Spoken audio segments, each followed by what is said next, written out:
Uma boa noite a todos. Gratidão primeiramente a Deus pela luz da vida, ao nosso irmão Jesus, a essa legião de irmãos da espiritualidade maior que de alguma forma nos envolve, nos intrui. Hoje, o tema de hoje, através da nossa irmã Margarete, o despertar da nova consciência pelos antigos saberes. Que esse despertamento seja voltado para a luz do amor, conforme os ensinamentos de Jesus.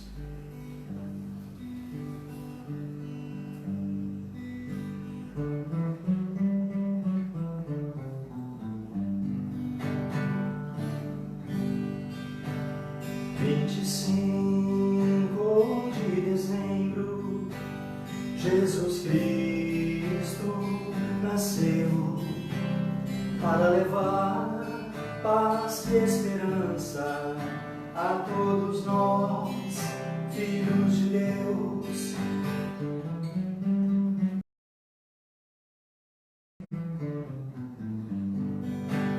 Vamos dar as nossas mãos e agradecer a Deus nosso Pai. O Evangelho segundo o Espiritismo nos mostra o caminho à paz.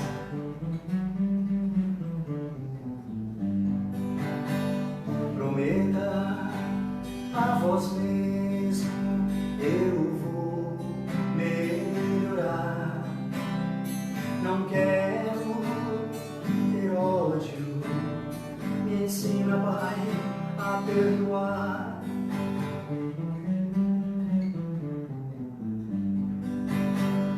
Eleve o pensamento a Deus, viva sem rancor, pratique a caridade que Jesus nos ensinou.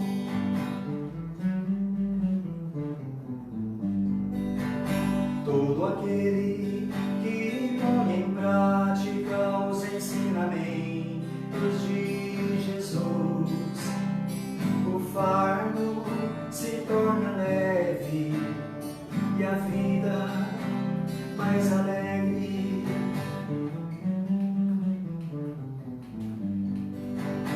Fiquem todos com Deus, a vida vai melhorar. Faça a leitura do Evangelho com a família no lar.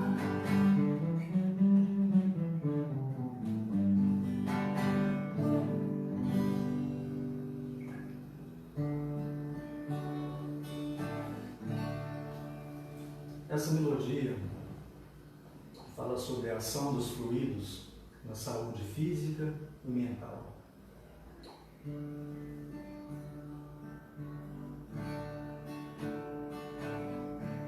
Irmãos, tenha fé no Pai Celestial, princípio inteligente, fluido cósmico universal. Aos olhos meus a vida é sagrada, nos fluidos de Deus alimente a vossa alma. Tenha bons pensamentos na luz do amor. Agradeça a Deus nosso Pai Criador. Concedeu a nossa alma um corpo carnal.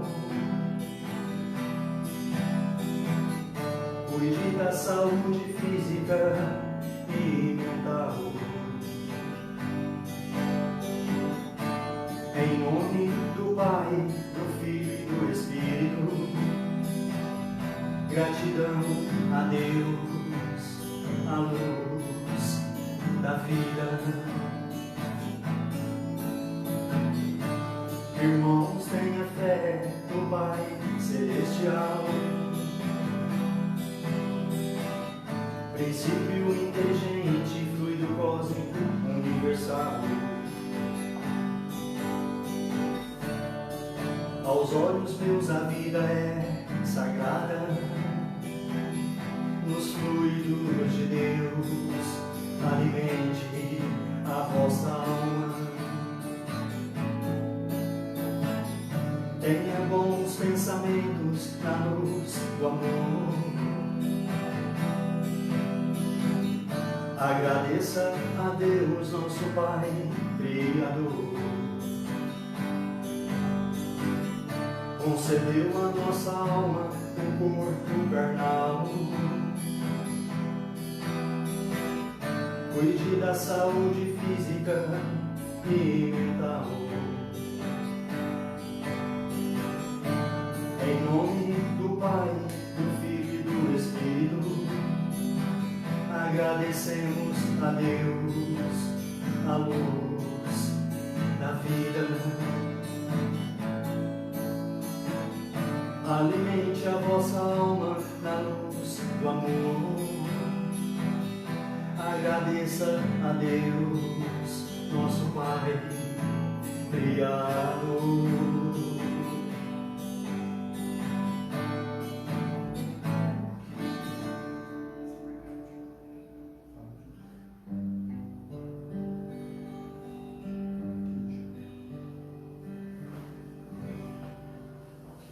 Nós temos um caminho a ser seguido como mestre, exemplo, a verdade, que é o nosso irmão Jesus.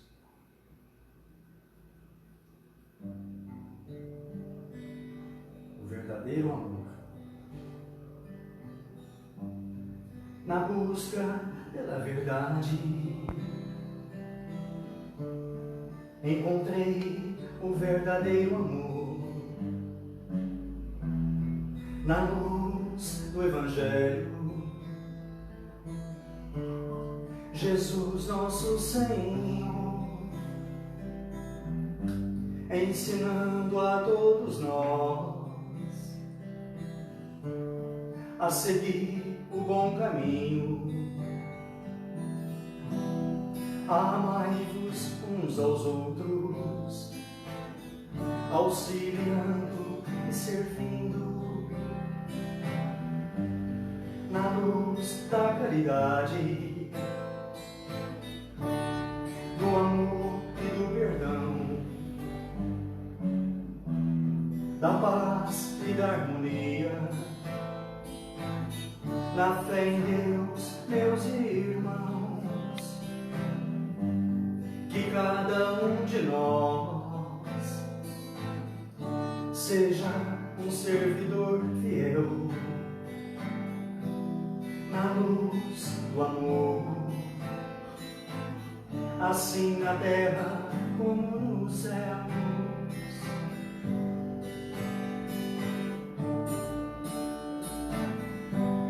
Na busca pela verdade,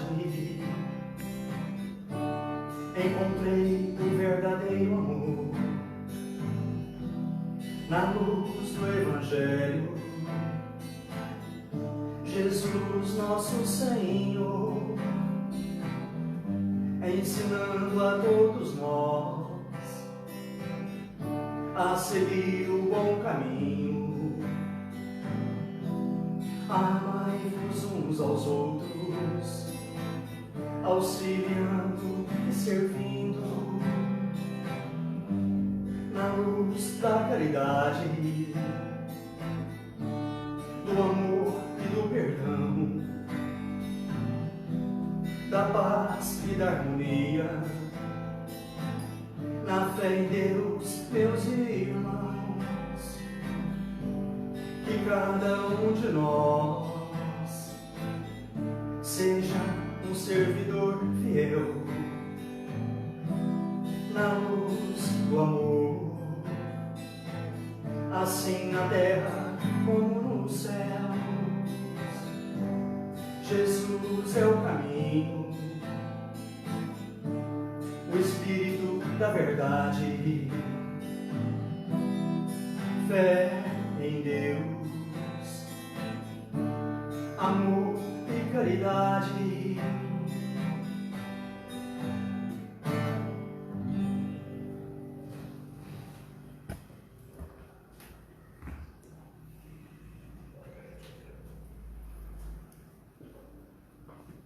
Pessoal, muito boa noite a todos, a todas.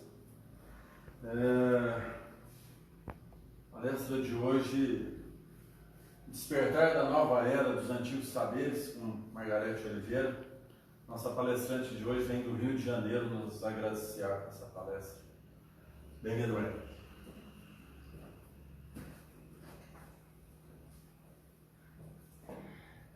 Boa noite, gratidão pelo convite. Vou tentar ser o mais objetiva possível dentro de um tema que é tão grandioso, né? Falar dos antigos saberes, falar da nova era e da transição planetária, porque está tudo junto. Então, o tema, como o Marcelo falou, é o despertar da nova era pelos antigos saberes. Aqui uma rápida apresentação, né, de quem está fazendo a palestra, nesse momento, né, aqui nessa vida como Margarete. Até 2016 eu fui jornalista por quase 20 anos, e aí a partir de 2017 eu ouvi o chamado para me tornar facilitadora do estudo do Enneagrama Sagrado.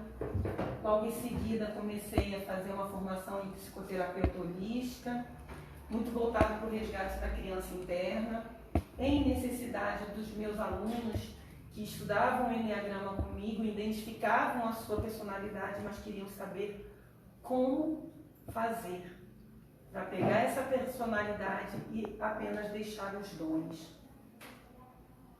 Logo em seguida, o Enneagrama me levou a estudar a geometria sagrada, e a geometria sagrada me fez começar a estudar alquimia hermética. Desde 2015, eu ouvi o chamado para ser uma sacerdotisa do movimento do sagrado feminino.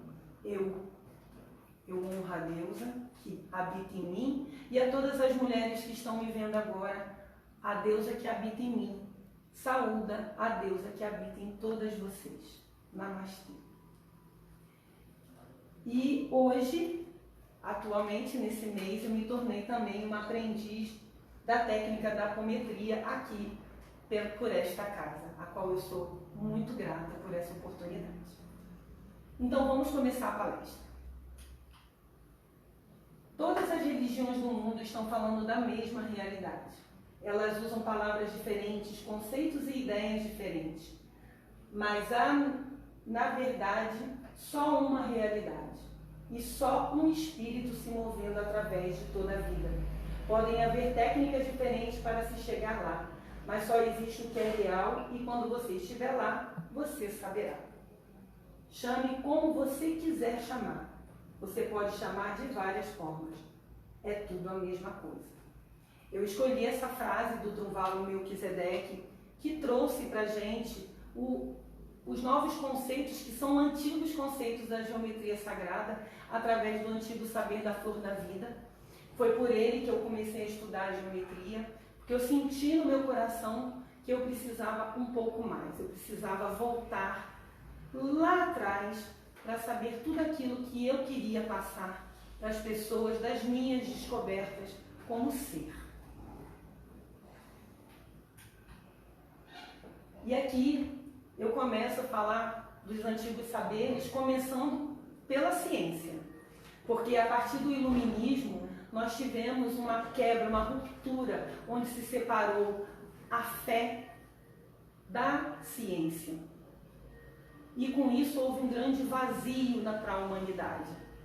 Se por um outro lado precisávamos da ciência, mas também se esqueceu aquilo que a gente traz dentro de nós, que é o que nós realmente somos, seres divinos, seres de luz. E aí foi preciso a gente passar pelo iluminismo, dar uma ênfase muito grande à questão da ciência, só que a ciência não responde a todas as nossas questões. e nós começamos a nos encontrar num grande vazio.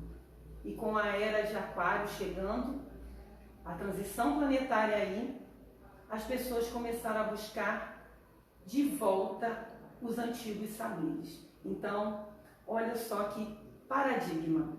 O paradigma da ciência moderna. O nosso modelo de explicação para a realidade, até bem pouco tempo, ele era todo pautado apenas naquilo que a ciência podia comprovar. Mas isso também fez com que nós passássemos a ter um medo muito grande, porque faltava para a gente confiança. E confiança está ligado à fé. Não à religiosidade, mas à fé. E quando eu ensino sobre o Enneagrama Sagrado, eu digo e falo sobre as 3 virtudes cósmicas que nós precisamos recuperar: a fé, o amor e a esperança. A fé no sentido de que você venha confiar de que tudo que está acontecendo está tudo certo. Porque isso é a fé. O amor no sentido daquilo que Jesus nos ensinou. O amor que nada espera, que nada quer. E a esperança, parafraseando Mário Cortella, no sentido do verbo esperançar. Que a gente se coloque em movimento, semeando o presente para poder colher, talvez, como uma tendência no nosso futuro. Então, eu quis começar primeiro fazendo essa dicotomia. Como que a gente chegou até a ciência, trazendo um novo modelo de explicação da realidade, mas que automaticamente nós também começamos a perceber, principalmente no final do século passado, que isso não bastava. Então é isso que esse texto, esse slide está falando. Precisamos sim da ciência, mas precisamos de um novo paradigma, unindo a ciência à nossa fé, aos nossos antigos saberes. O ressurgimento de saberes e práticas que se achavam superados descortina a tendência das pessoas despertas a buscarem a verdadeira realidade. No início, ainda uma visão encantada do mundo ao retirar os véus da ilusão, mas que apresenta a relação harmoniosa da mística e da metafísica, abolidas pela ciência anteriormente, com a chegada da nova era, ganham importância como fonte de explicação da realidade, estimulando o processo de reencantamento do mundo.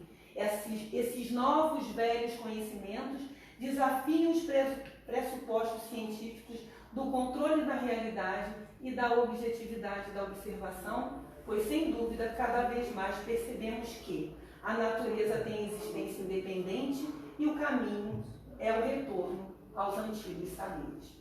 E aí, no meu caso, com tudo que eu aprendi e que faz sentido para mim, porque tudo é muito relativo, a minha verdade não significa que seja a verdade de todos.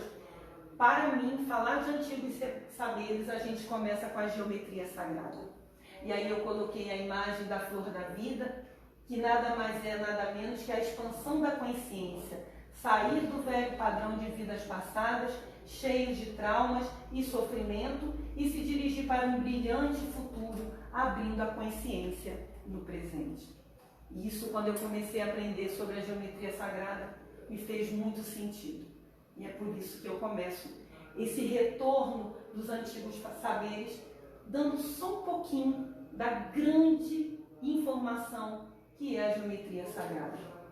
E aqui eu estou mostrando para vocês que a geometria, essa figura da flor da vida, ela é uma figura que está presente em várias partes do mundo. Quando o mundo ainda não era globalizado, os povos e as culturas não se conheciam e, mesmo assim, várias culturas antigas conheciam a flor da vida. Então a gente vai olhar aqui, nesse local, a flor da vida no Egito, aqui na China, aqui na Turquia e aqui o trabalho que era feito por Leonardo da Vinci. Leonardo da Vinci foi um iniciado e ele conhecia todos os atributos da geometria sagrada com a flor da vida, que também fala do padrão Gênesis, que está lá na Torá judaica e no Velho Testamento da Bíblia das religiões judaicas cristãs. Em todo o mundo, há inúmeras construções de caráter religioso que foram elaboradas segundo os princípios da geometria sagrada. São igrejas, templos, monumentos, altares e jardins destinados a transmitir de maneira visual ensinamentos de natureza superior, já que tiveram sua constituição determinada por formas e proporções geométricas dotadas de especial significado místico. Aí um pouquinho mais da geometria sagrada. Aqui na Índia, nesse palácio, o Palácio Dourado, há uma imagem esculpida da flor da vida. E aqui em outros lugares, repetindo um pouquinho mais daquelas imagens que eu coloquei anteriormente, dizendo, ao longo da história espiritual da humanidade, números e formas geométricas sempre foram considerados entidades especiais, dotadas de um poder de criação e sustentação da vida. Enquanto os números são mais abstratos e conceituais, as figuras geométricas carregam um maior apelo emocional, já que podem ser vistas e usadas para a construção de objetos no mundo físico. E dentre os objetos físicos que a gente pode ver a geometria manifestada estão as flores. Platão dizia que se quiséssemos ver a perfeita geometria sagrada, bastava a gente olhar para a geometria das flores. E aqui, só como se fosse um gancho para o que eu vou falar mais adiante, que é: existe uma linguagem que não usa palavras, ela é superior a qualquer outra. Esta linguagem é conhecida como geometria sagrada. E aí vocês podem ver a geometria sagrada presente no DNA, no caduceu de Hermes, no torus, que é o batimento e o pulsar do nosso coração. Aqui o padrão Gênese, o processo de nascimento dos primeiros momentos da concepção de qualquer ser vivo, seja ele do reino animal ou do reino vegetal. Aqui o espiral de Fibonacci e aqui, a partir da flor da vida, o cubo de Metatron, Merkabah, o cubo dos sólidos platônicos e assim por diante. Ou seja, na minha concepção, daquilo que eu estudo, tudo é geometria, inclusive o ser humano. E aí, só para dar mais uma ilustração, mostrar melhor aqui o movimento toroidal, que é o próprio movimento da Terra. Tudo que está acima como que está abaixo, o nosso coração também tem esse mesmo movimento. O Merkabah, da geometria sagrada, que muita gente faz a meditação com o Merkabah, isso é geometria. Aqui o cubo de Metatron, que também tem o seu anjo Metatron, que é estudado na Kabbalah. Aqui a Vésica Piscis, que é o momento da concepção em que se une com o 2 para virar 3, onde a gente fala da Trindade Sagrada. E aqui também uma nova forma de olhar da espiral de Fibonacci, que tem a ver com o movimento dos nossos chakras. E agora eu entro na parte que liga a geometria sagrada ao que deu origem a tudo que nós estudamos hoje, que a gente considera tão novo, mas que é tão antigo.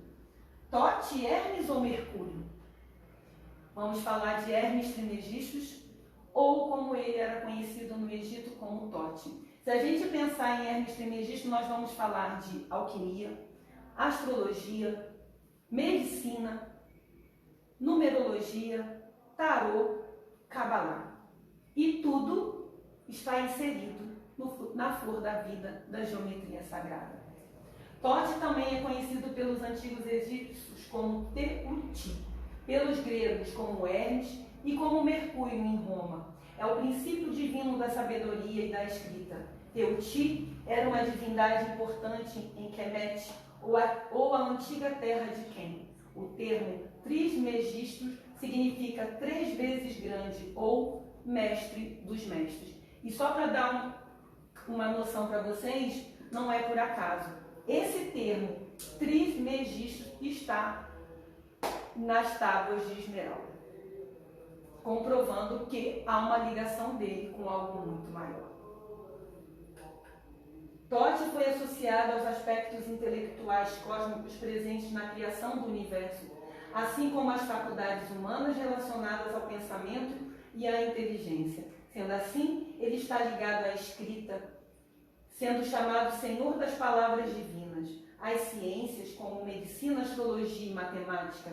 Tote era o Senhor dos conhecimentos mágicos, dos segredos divinos colocados à disposição dos deuses e dos homens. Mais do que qualquer outro deus, Tote era o Senhor de Eka, que significa magia. Aqui a Tábua de Esmeralda, um dos textos mais conhecidos da literatura hermética. O nome Trismegisto foi gravado em uma das tábuas. Além delas, existiria mais 42 livros contendo todo o conhecimento necessário à humanidade. Nesses 36 conteriam a ciência dos egípcios e o restante conhecimentos de medicina, de acordo com Clemente de Alexandria. Há 2 tipos de sabedorias nos livros de Hermes. É possível alcançar um nível de força e de controle do mundo terreno através do conhecimento das harmonias celestes, a partir de elementos terrestres. Hermes ensina a seus discípulos, através dos diálogos, como transcender as circunstâncias corpóreas e superar o destino pela purificação do intelecto e da contemplação, levando ao conhecimento verdadeiro de Deus. Os diálogos filosóficos de Hermes Trismegisto, apesar de terem influenciado muitos estudiosos na Europa, entre eles os árabes pré-modernos, permaneceram praticamente desconhecidos. Hermes era mais conhecido como um mestre de astrologia, alquimia e da arte de se fazer talismãs. Hermes Trismegisto foi o grande detentor e aquele que manteve todo o conhecimento antigo para que hoje, na transição planetária, nós tenhamos a chance de realmente alcançar a 5ª dimensão. Claro e evidente, quando a gente fala de Hermes Trismegisto, nós vamos falar dos 7 princípios herméticos. Basicamente, o hermetismo, que é, dentro da geometria sagrada, o estudo mais importante, porque a partir dele é que nós vamos conhecer vários outros estudos, é uma filosofia levada para o Renascimento, mas que era conhecida já na Antiguidade. É regido por 7 princípios básicos. O mais conhecido é o que a gente repete o tempo inteiro. Tudo que está acima é como que está abaixo.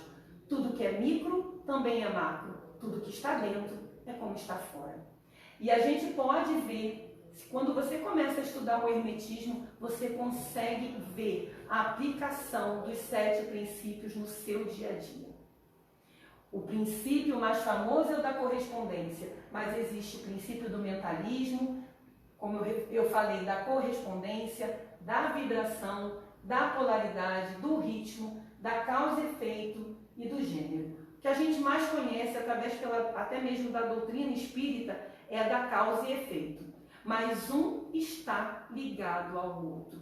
Um funciona em harmonia com o outro. Se você não está de acordo, conseguindo entender como que o princípio da correspondência atua na sua vida, você também vai ter dificuldade para entender que você vive num mundo regido pela polaridade, pela dualidade, onde nessa realidade tridimensional, as pessoas que não estão despertas têm o hábito de achar que tudo é assim, preto, branco, feio, bonito, bom e ruim. E como eu digo aos meus alunos, nós temos todos os dois juntos. Nós somos bonzinhos e também somos mazinhos. Tudo depende da circunstância e o quanto você está desperto.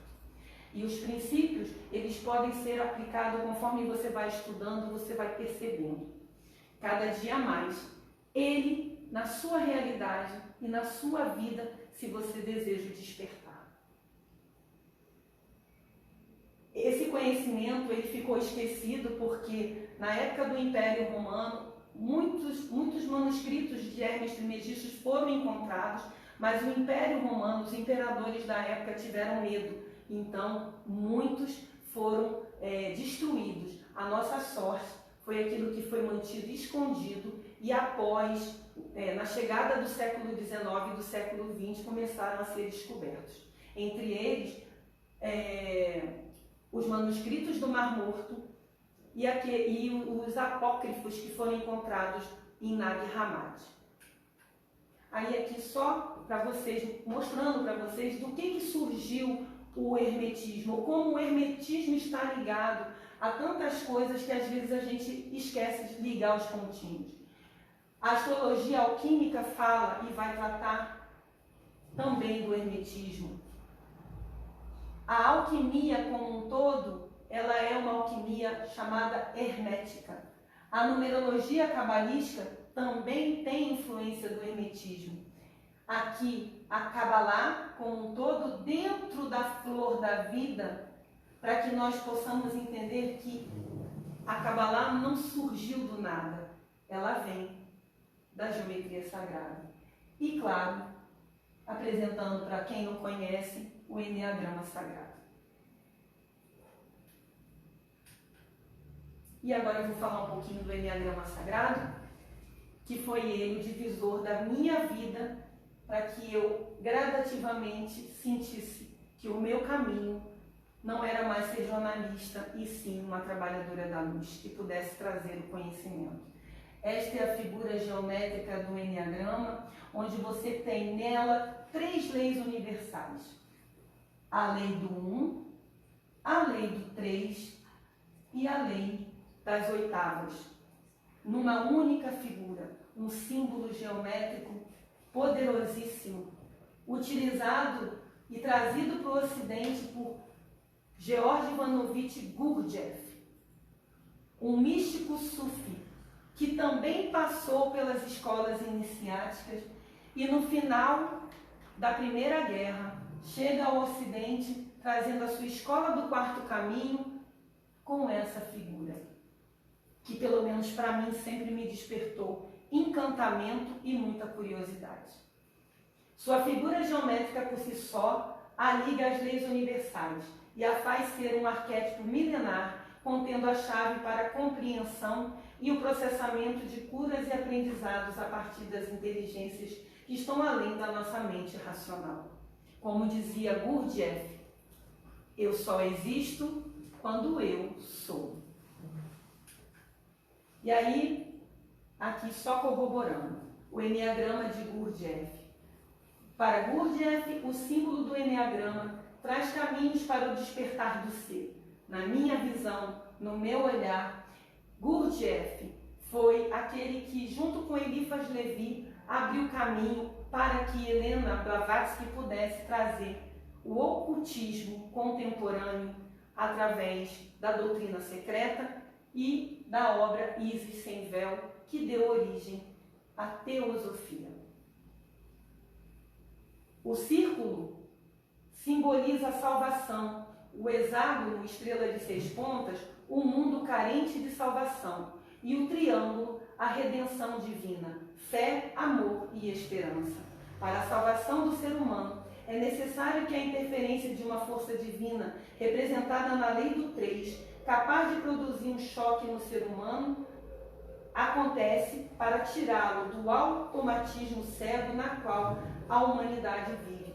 Gurdjieff sempre dizia que éramos como máquinas, agindo apenas pela condução da nossa personalidade. E o nosso ser ficava ali dormindo, sem ser realmente despertado. Então, todo o trabalho do Gurdjieff, apesar de ter a figura do Enneagrama, os conceitos do Enneagrama, no quarto caminho, ele sempre enfatizava as práticas através das danças sagradas para o despertar do ser. E eu gosto muito da frase que ele sempre respondia quando alguém perguntava para ele: mas por que todo mundo dança? Por que todo mundo repete tantos mantras? E ele dizia: eu sou, eu só existo quando eu sou. O círculo, trazendo a primeira lei, a lei da unicidade ou da totalidade, que está ligado ao conceito de que somos todos parte de um todo e, portanto, não há uma personalidade ou ser humano melhor que o outro. Esse conceito conceito da lei da unicidade não é somente do Enneagrama, está presente em várias outras linhas filosóficas. Mas dentro do Enneagrama eu consigo explicar de forma geométrica, através do seu símbolo, onde ele diz, quando alguém me pergunta assim, mas qual é a personalidade melhor? Eu respondo, nenhuma. E a pior? Nenhuma também. Para a fonte criadora, somos frutos da sua manifestação de grande amor, e cada um está em seu processo individual, em sua busca por se conhecer e se entender. Uns vão mais rápidos e outros vão mais devagar, mas o que essa lei nos ensina é que tudo segue o seu próprio ritmo. E agora vamos lembrar o princípio hermético do ritmo, aplicado aqui na lei da unicidade, na lei do Pai Celestial, na lei do todo e do Criador. Aí só dando mais uma ênfase, né, a questão do círculo, onde para o estudo do Enneagrama, o círculo representa o agora. E aí a gente traz novamente Hermes Trismegisto com a figura do Ouroboros. O círculo do Enneagrama também é frequentemente associado à figura do Ouroboros, serpente engolindo a própria cauda, simbolizando a eternidade. Um símbolo não pode ser explicado, ele tem que ser sentido, pois sua comunicação é com o centro emocional. A circunferência delimita o cosmos e nela estão localizados pontos que indicam as etapas do processo. No limite, a passagem do tempo pode ser visualizada na parte externa. Então, aqui também o princípio da correspondência, cosmos e nós aqui no centro, ok? Que a Helena Blavatsky vai falar sobre cosmogênese a partir disso e antropogênese. O triângulo da figura do Enneagrama. A segunda figura é a do triângulo, que simboliza a necessidade de existência de não apenas um, mas três processos de desenvolvimento, de origens independentes, para garantir que um deles chegue ao seu termo. Ele representa ainda que esses três processos devem obedecer ao sistema de uma tríade: afirmação, negação e conciliação. E também representa a Trindade Sagrada, onde a gente muitas vezes fala do Pai, da Mãe e do Filho, e que vai se repetir em várias culturas. E finalmente a Exade, que nos faz lembrar um pouco uma coroa, que está ligada à lei das oitavas, ou à lei de 7. Essa figura do Enneagrama está ligada a 7, sobre a unidade, cosmo, em que se repete sempre as mesmas sequências de algarismos, apenas deslocados em função do ponto inicial considerado. A lei de 7, ou das oitavas, aborda os ciclos da vida, os processos de transformações e de cura, que mostra que tudo vibra de forma descontínua e não uniforme, acelera ou se retrai de acordo com os passos dados para integrar a personalidade ou sucumbir a ela. E aqui eu também falo da alquimia, que a gente sempre faz o processo de contração e expansão. Contração e expansão. E aí vamos falar um pouquinho da alquimia hermética.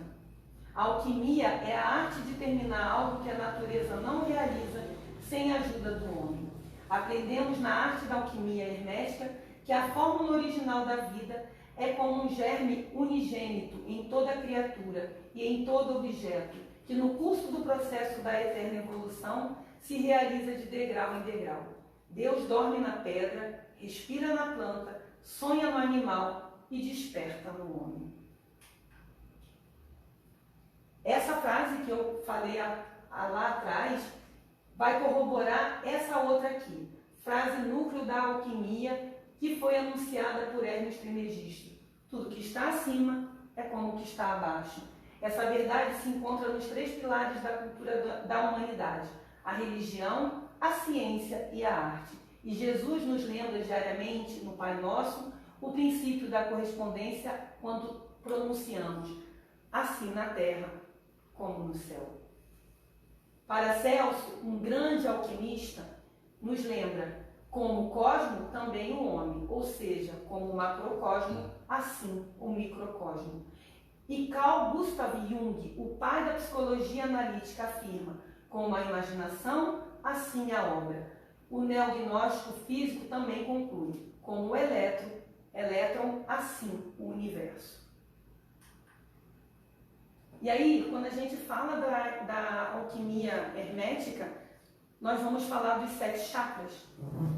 E aí também eu vou lembrar um pouquinho sobre Helena Blavatsky, onde Helena Blavatsky sempre respondia: por que 7? Porque 7 é um número ligado essencialmente à cosmogênese e à antropogênese. Gênese vem de criação, criação do cosmo e criação do homem. Tudo é 7. Os 7 chakras, as 7 cores do arco-íris, as 7 escalas musicais, não é isso? Deus levou 6 dias para fazer o mundo e descansou no 7º dia, e assim por diante. A função dos chakras é transportar informações do corpo para a memória, o que na alquimia é a aura ou a alma humana, e da memória para o corpo. Cada chakra corresponde a funções específicas e se relacionam com o nosso corpo, mente, emoção e espírito. São centros de energia ligados ao DNA, aos 4 elementos, às 3 substâncias, segundo Paracelso, responsáveis pela composição do corpo áurico, onde ficam os traumas intrauterinos, transgeracionais e da primeira infância. E é nesse momento que eu reafirmo que para que nós possamos atingir e alcançar a nova era, a 5ª dimensão, é através dos antigos saberes. Porque se nós não resolvemos nossos traumas intrauterinos que nós carregamos com a nossa mãe, que a gente traz do DNA do nosso pai, do DNA da nossa mãe, que são os traumas transgeracionais, e aquilo que a gente vivencia de traumático na primeira infância, o nosso processo de evolução e de despertar sempre é mais lento e mais doloroso. Então agora a gente vai falar da nova era. Aqui eu trouxe Aquário, o arquétipo de Aquário jogando a água no planeta Terra.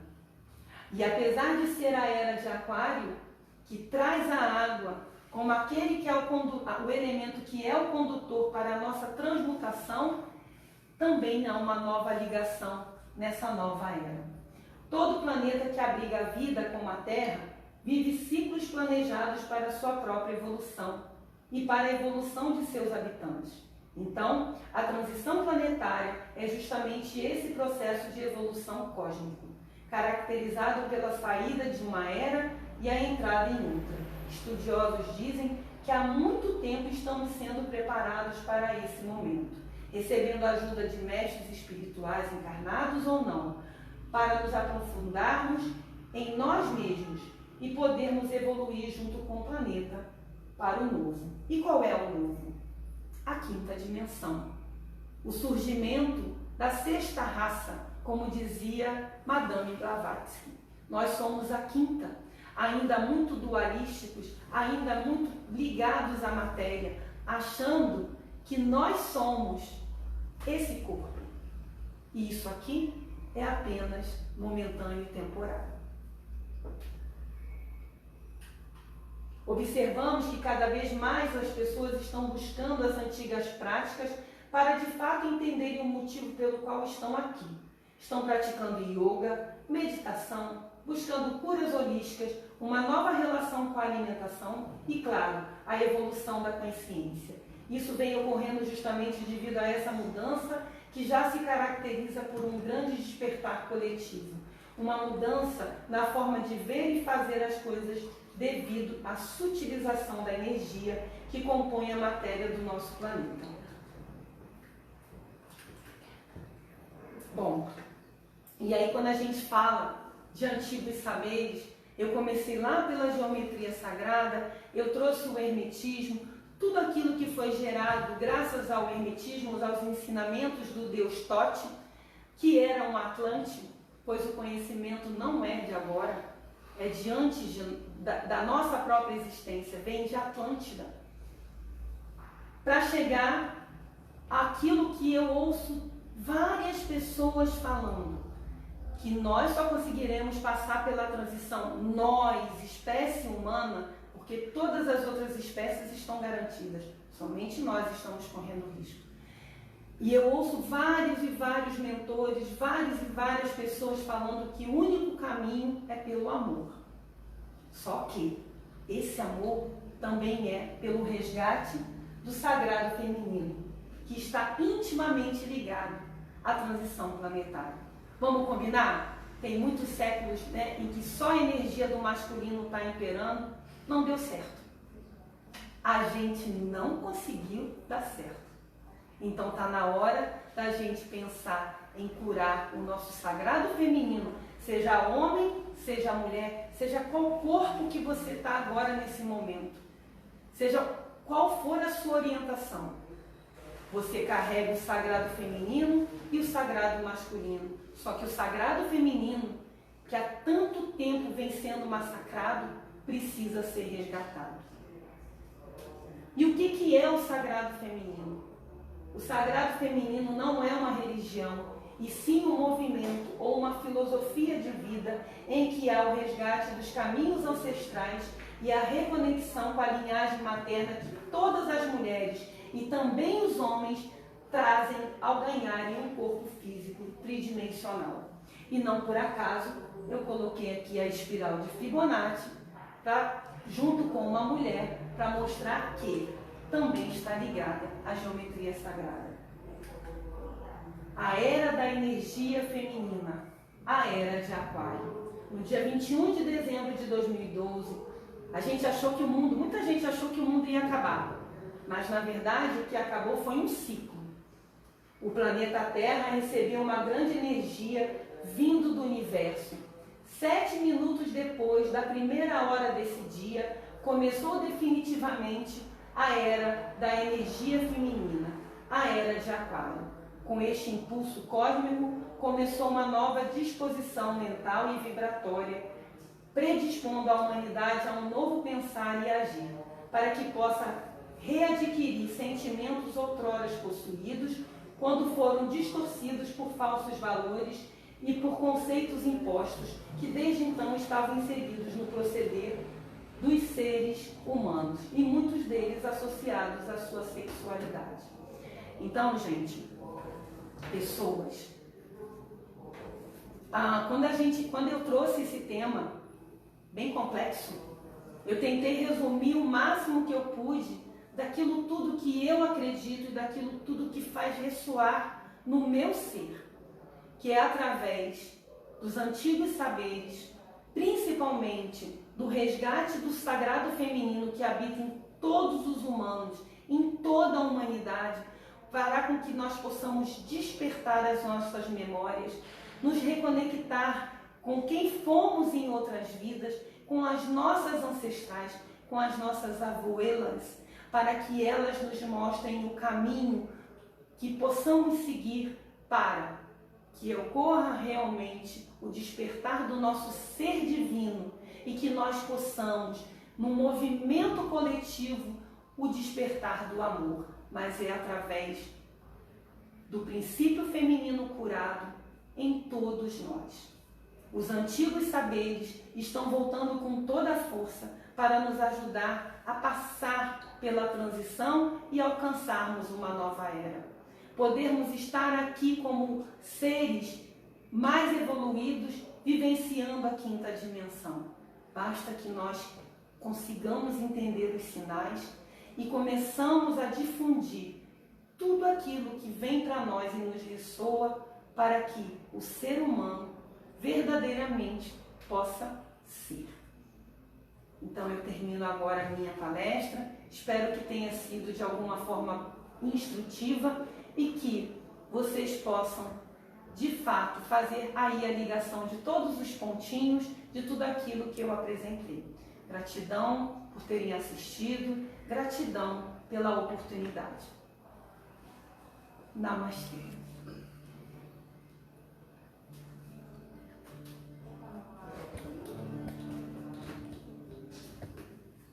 aqui a nossa gratidão à nossa irmã Margarete, né, pela luz do aprendizado.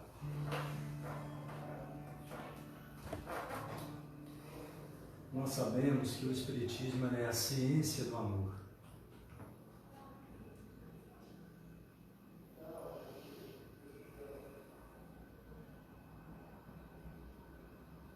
Que prova a existência da alma e divulga os ensinamentos de Jesus. Nós sabemos que o Espiritismo já fez da parte, nós já fizemos da nossa parte, cada ciência fazer a sua, nos trazendo a verdade, provando a existência da alma. E nós vemos aqui, através da palestra da nossa irmã, já se manifestando essa verdade através da prática, do estudo, do aprendizado.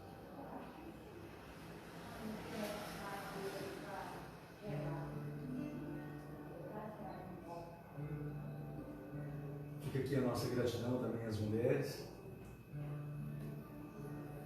Nós sabemos que Deus se manifesta no ventre materno, na luz da vida, nas mulheres médiuns.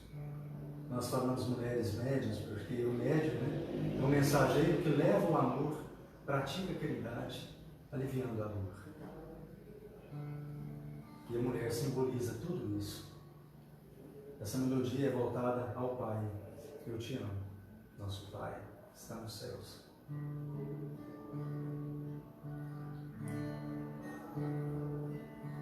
Deus me dê sabedoria, viver constantemente, alimentando minha alma na luz do vosso amor, hoje, agora e sempre. Pai, Criador do universo sem fim, acredito no vosso amor e do Espírito Santo que habita em mim. Faça de minha alma um instrumento da vossa santidade, na luz da fé, do amor e da caridade.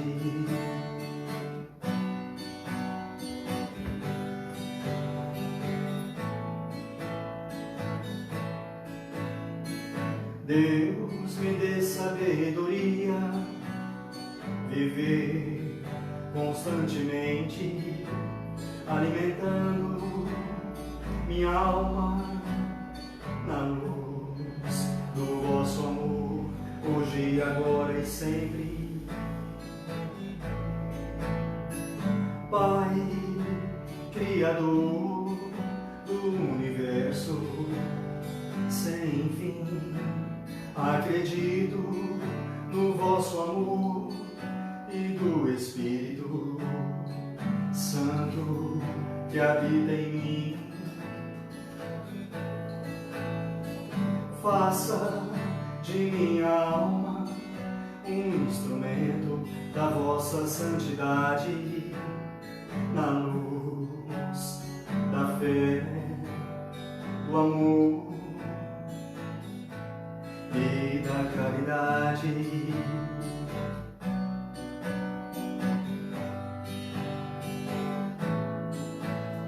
Ao som desta canção, expressar minha eterna gratidão. Eu te amo, eu te amo, eu te amo.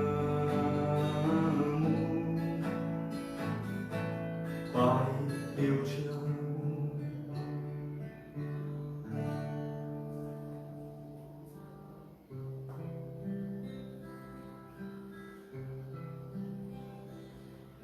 A semente chamada Evangelho e a prece. Novamente a nossa gratidão pelo pelo dia de hoje, pela luz do aprendizado, através da nossa irmã Margarete, que mostra, que possa se manifestar em todos nós, encarnados e desencarnados, sentimento voltado ao amor, com base nos ensinamentos do nosso Mestre amado Jesus. Semeaste na terra a semente chamada amor. Já é chegada a hora de colher os frutos que Jesus semeou. Alimente a vossa alma na luz da fé, amor e caridade. Nas páginas do Evangelho, Jesus nos traz a mensagem.